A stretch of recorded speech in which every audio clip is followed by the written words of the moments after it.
ሰላም ጤና ይስጥልን የጣና ቲቪ ተከታታይ ቤተሰቦቻችን፣ እነሆ የሰዓቱን የጣቢያችን ዜና መረጃና ዜና ትንታኔዎችን ይዘንላችሁ ቀርበናል። አክብሮታዊ ግብዣችንን እያስቀደምን በቅድሚያም አበይቶችን አቀርብላችኋለን። ኢትዮጵያና ኤርትራ በጦርነት አፋፍ ላይ መሆናቸውን የሚያሳይ የስጋት ትንተና መቅረቡ ቀጥሏል። ኢንተርናሽናል ክራይሲስ ግሩፕ ወታደራዊ ውጥረቱ ወደ ቀጥተኛ ጦርነት ለመቀየር የሰከንዶች ዕድሜ ብቻ ቀርቶታል ሲል አደጋውን አመላክተዋል።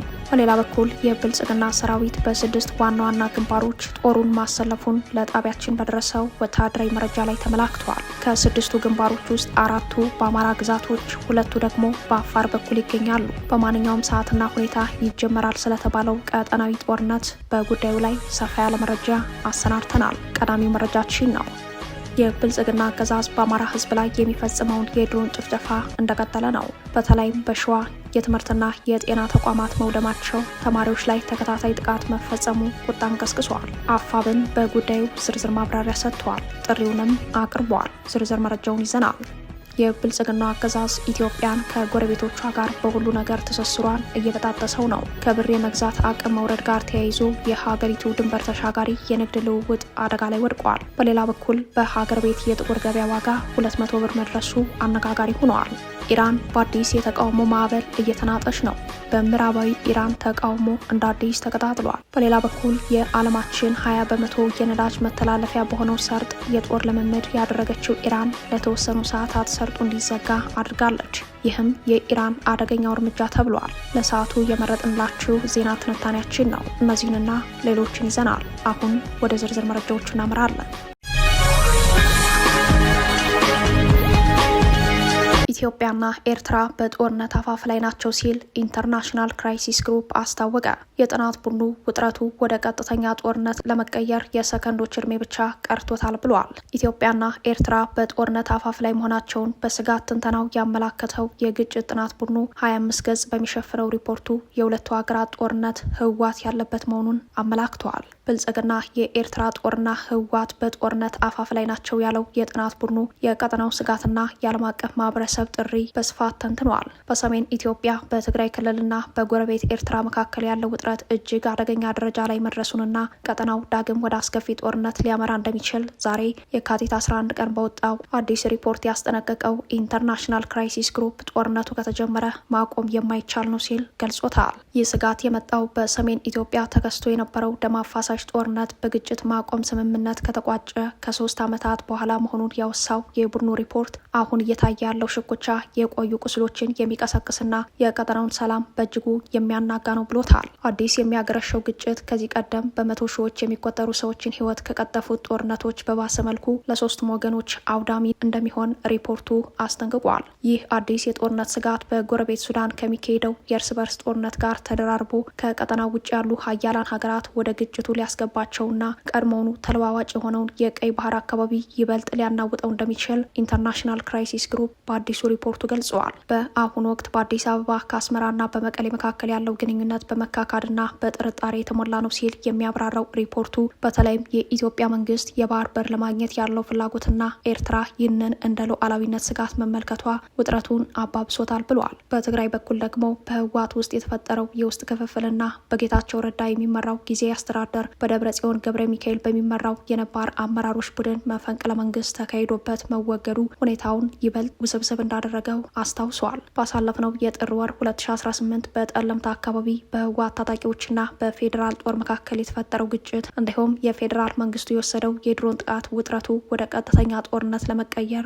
የሰከንዶች ዕድሜ ብቻ እንደቀረው ማሳያ ነው ሲል ሁኔታውን አስረድቷል። የኢትዮጵያ መንግስት በአሁኑ ወቅት ወታደራዊ አቅሙን እያጠናከረና አዳዲስ ድሮኖችንና ጥይቶችን እያመረተ እንደሚገኝ የጠቀሰው ሪፖርቱ ምንም እንኳን ጦርነቱ የሚያስከትለው የኢኮኖሚ የዲፕሎማሲ ኪሳራ ተፋላሚ ኃይሎችን ቢገታቸውም በድንገተኛ ስህተት ወታደራዊ ውጥረቱ ወደማይቆም ጦርነት ሊያመራ እንደሚችል ስጋቱን ተንትኗል።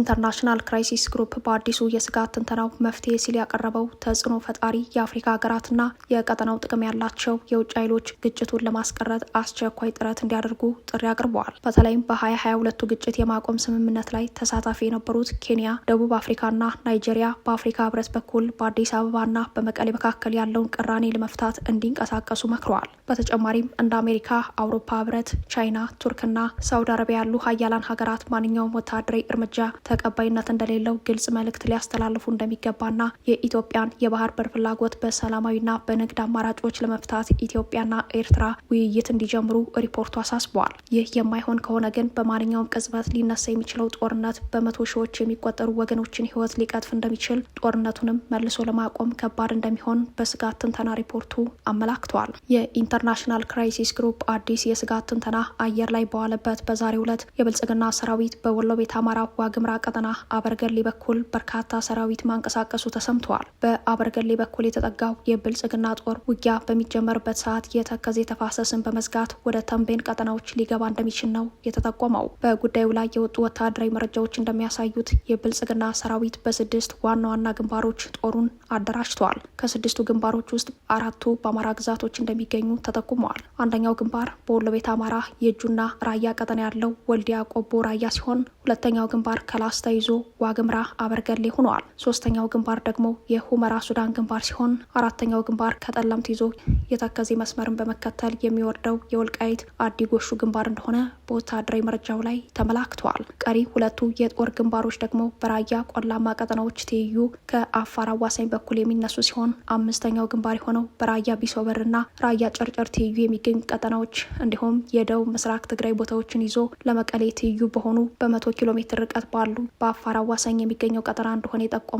ወታደራዊ ምንጮች የመጨረሻውና ወሳኙ ግንባር በአፋር ቡሬ በኩል በኤርትራ ሰብ ትይዩ እንደሆነ ጠቁመዋል። በእነዚህ 6 ግንባሮች መጠነ ሰፊ የብልጽግና ሰራዊት የተሰማራውን ያክል የኤርትራና የህወሓት ኃይሎችም ከነ ሜካናይዝድ ጦራቸው መሰለፋቸው በወታደራዊ መረጃው ላይ ተመላክተዋል።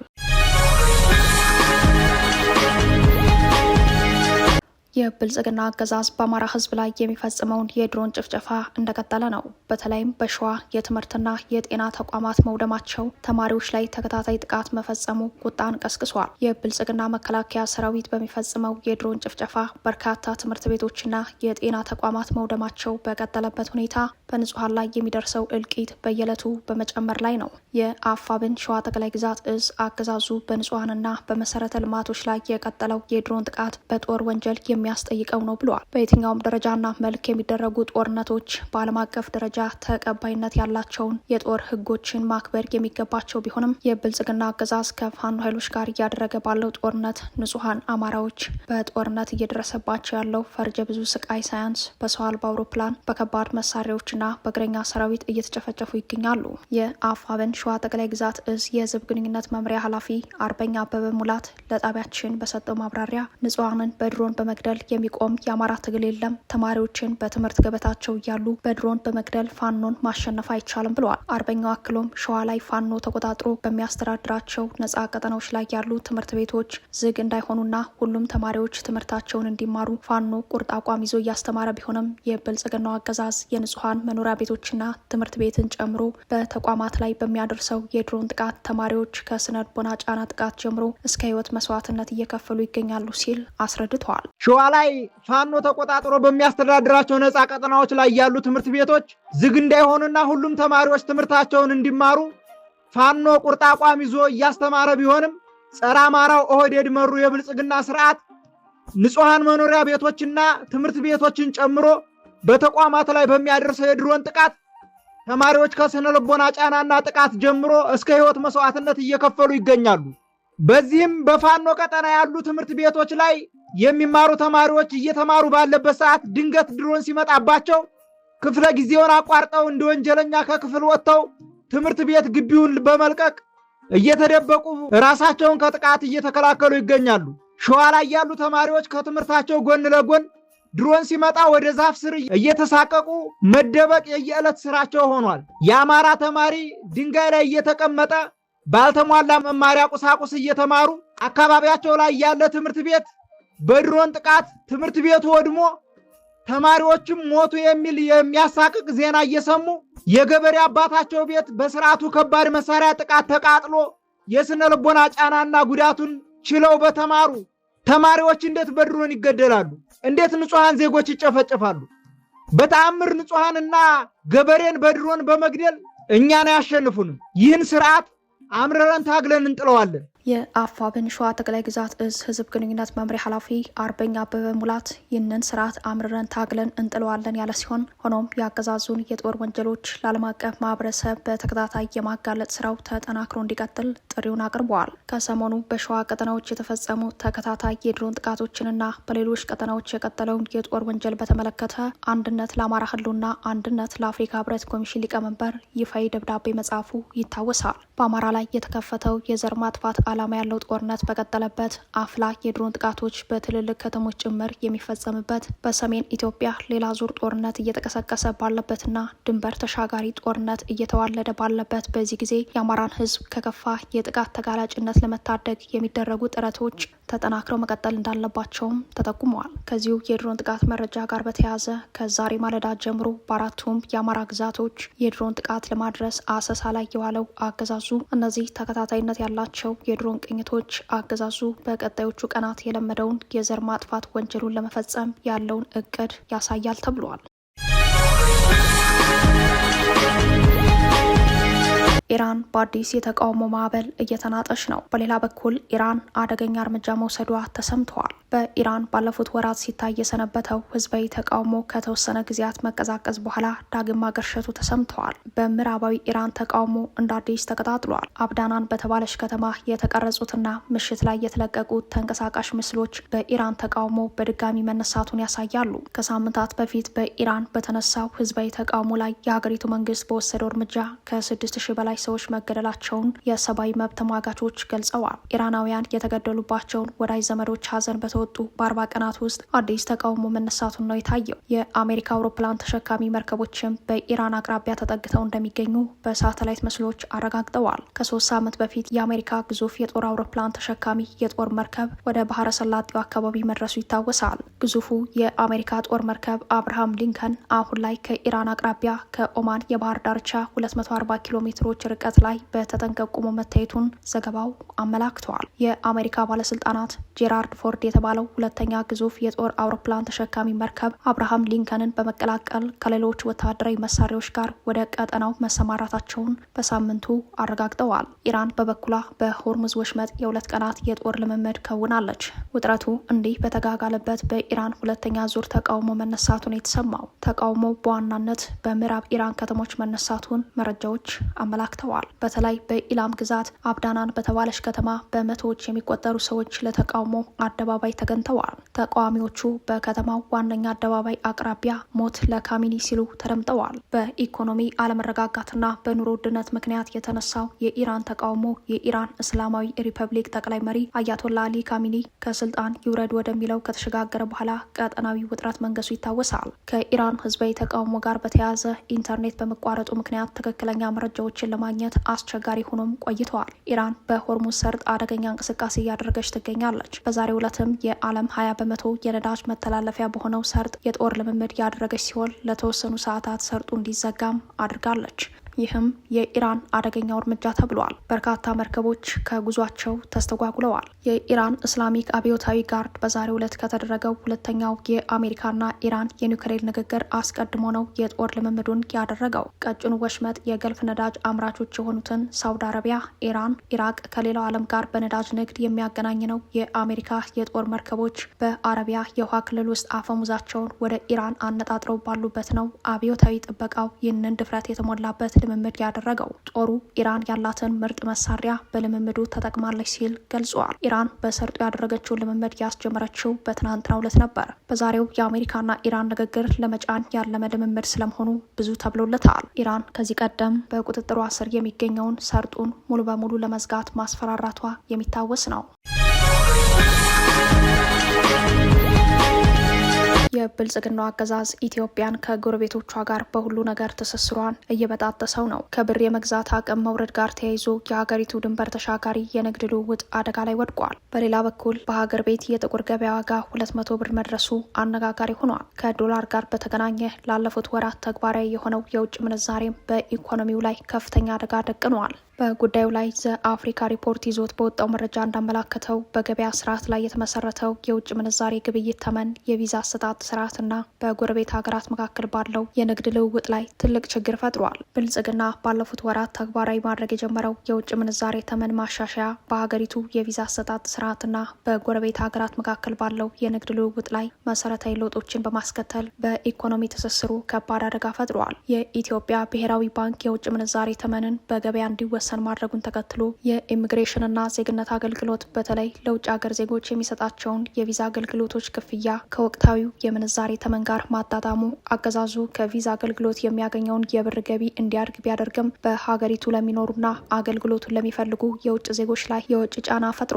ማሻሻያው በኢትዮጵያና በጎረቤት ሀገራት በተለይም ኬንያና ጅቡቲ መካከል ባለው የድንበር ተሻጋሪ ንግድ ላይ ተጽዕኖ አሳርፏል። ቀደም ሲል በጥቁር ገበያና በህጋዊ ምንዛሬ መካከል በነበረው ሰፊ ልዩነት ምክንያት ይበረታታ የነበረው የንግድ ልውውጥ አሁን የምንዛሬ ተመኑ ወደ ገበያ ዋጋ ተጠግቷል። ይህም የንግድ ስሌቱን ቀይሮታል። በተለይም በድንበር አካባቢ የሚገኙ ነጋዴዎች የብር ዋጋ መውረድን ተከትሎ ከጎረቤት ሀገራት የሚገቡ ቁሳቁሶችን ለመግዛት ከፍተኛ ዋጋ መጠየቃቸው የንግድ እንቅስቃሴው ላይ መቀዝቀዝ እንዲታይ አድርጎታል። በዚህ ላይ የቪዛ አሰጣጥ ስርዓቱ መለወጥና የምንዛሬው መስተካከል የኢትዮጵያ አየር መንገድና የቱሪዝም ዘርፉ ላይም አዲስ መልክ እየሰጠ ይገኛል። ይህ በእንዲህ እንዳለ የብር ምንዛሬ የበለጠ አሽቆልቁሏል። የኢትዮጵያ መከራም የበለጠ እንደሚበረታ አመላካች ነው ተብሏል። በተለምዶ አጠራር በብላክ ማርኬት ወይንም ህገወጥ በሆነ የግብይት መንገድ $1 ከ190 እስከ 200 ብር ባለው ዋጋ እየተሸጠ ነውም ተብሏል። የኢትዮጵያ ብሔራዊ ባንክ በቅርቡ ባካሄደው የውጭ ምንዛሬ ጨረታ የዶላር አማካይ መጠን 154.81 ብር መሆኑ ይታወሳል። የኢትዮጵያ ብሔራዊ ባንክ በየጊዜው ከሚያወጣቸው የዶላር ጨረታ ዋጋና በጥቁር ገበያው መካከል ያለው ልዩነት እየሰፋ መጥቷል። በዚህ ዓመት ጨረታዎች በተከታታይ ከፍ ያለ መጠን እያስመዘገቡ ሲመጡ ጥቁር ገበያውን በማሻቀብ ላይ ይገኛል። ይህም የማዕከላዊ ባንክ የኦፊሴላዊያውን ምንዛሬ መጠን ከትይዩ ገበያ ጋር ለማቀራረብ የሚያደርገውን ጥረት በከንቱ እንዳስቀረው፣ በአንጻሩ የብር መግዛት አቅምን ይበልጥ እያዳከመው እንደሆነ ተጠቁሟል። በቅርቡ የኢትዮጵያ ኢኮኖሚ ባለሙያዎች ማህበር በወጣው ሪፖርት መሰረት የኢትዮጵያ ብር የመግዛት አቅም በመጀመሪያው 3 ወራት ውስጥ ብቻ ከ8 በመቶ በላይ እንደተዳከመ መግለጹ ይታወቃል። ከዚህም ባሻገር በጥር ወር መጨረሻ በተካሄደው 16ኛው ዙር የውጭ ምንዛሬ ጨረታ ለአንድ የአሜሪካ ዶላር አማካኝ የምንዛሬ ተመን ብር 155.81 ሆኖ መመዝገቡ የሚታወስ ነው። ይህም ከ2 ወራት በፊት ከነበሩት 13ኛ 14ኛ ዙር ጨረታዎች ከተመዘገበው አማካኝ ተመን ጋር ሲነጻጸር የዶላር ዋጋው በከፍተኛ ሁኔታ ጨምሮ ታይቷል። ሂደቱ የኢትዮጵያን ብር በገበያው ላይ ያለውን አቅም እያሳሳ የብር ምንዛሬ የበለጠ ማሽቆልቆል ያስከተለ በመሆኑ የኢትዮጵያና ዜጎቿ መከራ የበለጠ እንደሚበረታ አመላካች ነው ተብሏል። ዝነኛው ኢትዮጵያዊ የፊልም ባለሙያ ፕሮፌሰር ኃይሌ ገሪማ በበርሊን ዓለም አቀፍ የፊልም ፌስቲቫል ተሸለሙ። ሽልማቱ እጅግ ጥቂት የአፍሪካ ምርጥ ባለሙያዎች ብቻ የወሰዱት ልዩ ሽልማት መሆኑ ትኩረት ስቧል። ዝነኛው ኢትዮጵያዊ የፊልም ባለሙያ ኃይሌ ገሪማ በጀርመን መዲና በርሊን ትናንት ማክሰኞ በተካሄደ ዓለም አቀፍ የፊልም ፌስቲቫል ላይ ለፊልም ጥበብ እድገት የላቀ አስተዋጽኦ ላበረከቱ ባለሙያዎች የሚሰጠው የበርሊን ካሜራ የክብር ሽልማት ተበርክቶላቸዋል። ኃይሌ ገሪማ በአፍሪካ ታሪክ፣ በቅኝ አገዛዝ፣ በማንነትና በማህበራዊ ፍትህ ላይ በሚያተኩሩ ስራዎቻቸው በዓለም አቀፍ ደረጃ የሚታወቁ ዳይሬክተር፣ አዘጋጅና መምህር ናቸው። ለበርካታ አስርተ ዓመታት በአሜሪካ በሚገኘው ሃዋርድ ዩኒቨርሲቲ የፊልም ፕሮፌሰር በመሆን በርካታ ወጣት የፊልም ባለሙያዎችን ማፍራታቸው የሚነገርላቸው ኃይሌ ገሪማ በተለይም በአፍሪካና በተቀረው ዓለም የሚኖሩ ጥቁር ህዝቦችን ታሪካዊና ፖለቲካዊ ተሞክሮች የሚዘክሩ ሰንኮፋና ጤዛ በተሰኙ ፊልሞቻቸው አድናቆት አትርፈዋል። በርሊን ከተማ ውስጥ በሚገኘው ዴልፊ ፊልም ፓላስት በተካሄደ ልዩ የፊልም ማሳያ መርሃ ግብር ላይ ፕሮፌሰር ኃይሌ ጥቁር አንበሶች፣ የሮማ ተኩላዎች፣ ብላክ ላዮንስ፣ ሮማን ወልቭስ የተሰኘውን አዲሱን 9 ሰዓት የሚወስድ የፊልም ፕሮጀክታቸውን አስተዋውቀዋል። አዲሱ የፊልም ስራቸው ጣሊያን ቅኝ ለመግዛት ያደረገችው ሙከራ በኢትዮጵያ ላይ ያስከተለውን ተጽዕኖ ሙከራውን ለማክሸፍ የኢትዮጵያ አርበኞች ያደረጉትን የ5 ዓመት ተጋድሎና የታሪክ ትውስታን የሚዳስስ እንደሆነ ተገልጸዋል። ፕሮፌሰር ኃይሌ ገሪማ ዓለም አቀፍ ክብር ያጎናጸፋቸው ሽልማት የተበረከተላቸው ለነጻ የሲኒማ ጥበብ ላላቸው የእድሜ ልክ ቁርጠኝነት፣ ታሪክን በፊልም የመተረክ ብቃታቸው እንዲሁም የአፍሪካውያንን ድምጽ በዓለም አቀፍ መድረክ ላይ እንዲሰማ ላደረጉት ከፍተኛ ጥረት እውቅና ለመስጠት ነው ተብሏል። ሽልማቱ ፕሮፌሰር ኃይሌ ከተጎናጸፉት ክብር ባሻገር ለኢትዮጵያና ለመላው አፍሪካ የፊልም ኢንዱስትሪ ትልቅ ኩራት የሚሆን ነው። በተጨማሪም ዓለምን የሚያስተምርና የሚያነቃቃውን የኃይሌ ገሪማን የጥበብ ጉዞ በድምቀት እየዘከረ ሆኗል። ዝነኛው ኢትዮጵያዊ የፊልም ባለሙያ ፕሮፌሰር ኃይሌ ገሪማ ወላጅ አባታቸው ካህን ገሪማ ታፈረ በ5 ዓመቱ የአርበኝነት ተጋድሎ ዘመን ዘማች አርበኛ በመሆን የሰሜን በጌ ምድር አርበኞችን ተጋድሎ ታሪክ ሰንደው ጎንደሬው በጋሻው የተሰኘ ታሪካዊ መጽሐፍ ለትውልዱ ያበረከቱ ሲሆን ገሪማ አባታጠቅ ካሳ የቋራው አንበሳ የተሰኘ መጽሐፍ በቀዳማዊ ኃይለሥላሴ የንግስና ዘመን ለንባብ ያበቁ ሲሆን የታሪክ ዘውግ ያላቸው ቲያትሮችን በመጽሐፍ ይታወቃሉ። በአባታቸው የስነ ጽሑፍ ፈለግ ያደጉት ዝነኛው ኢትዮጵያዊ የፊልም ባለሙያ ፕሮፌሰር ኃይሌ ገሪማ የኢትዮጵያ አርበኞችን የአድዋና የ5 ዓመቱን ተጋድሎ በፊልም ስራ ወደ ትውልድ ከማሻገር ባለፈ አፍሪካዊ ማንነት ባላቸው የጸረ ቅኝ ግዛት የነጻነትና የእኩልነት የትግል ታሪኮች ላይ ያጠነጠኑ ፊልሞችን በመስራት ይታወቃሉ። በማህበራዊ ሂስና ትውልድን በሚያንጹ ስራዎች ላይ የሚያተኩሩት ኃይሌ በአንድ ወቅት እንዲህ ሲሉ ተናግረዋል። እግዚአብሔር ነኝ ካላልክ በስተቀር ይህን እርስ በርስ የሚጠፋፋ ዘረኛ ትውልድ አስተምሬ አድናለሁ አትልም። ለዚህ ትውልድ ብዬ